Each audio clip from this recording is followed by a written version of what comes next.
Невестка работала в Брагинском КБО, и у нее зарплата составила до декретного отпуска в среднем $20, а один месяц ей заплатили $14. И я, обращаясь во все инстанции, облисполком, управление по труду и социальной защиты, нигде не нашел понимания, как человеку можно прожить на $14 в месяц. Я перевел на все продукты, вышло 160 килокалорий.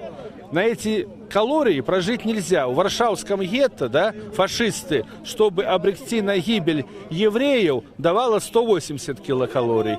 Как можно такие зарплаты платить и как можно вообще чиновникам так относиться и реагировать? Что это нормальная зарплата, это хорошо, так можно. 20 рабочих дней. Я обращался к Щеткиной, я обращался к Секиржицкой. Это главный экономист Министерства труда и социальной защиты. И нигде не нашел ни правды, ни поддержки, ни понимания. И как после таких зарплат и такого отношения к людям мы можем им верить, доверять, поддерживать и что они дальше могут работать, мы уже просто не можем себе допустить такой роскоши, чтобы люди, которые пренебрегают нами как людьми, даже не заботясь о наших физиологических потребностях, чтобы они нами руководили.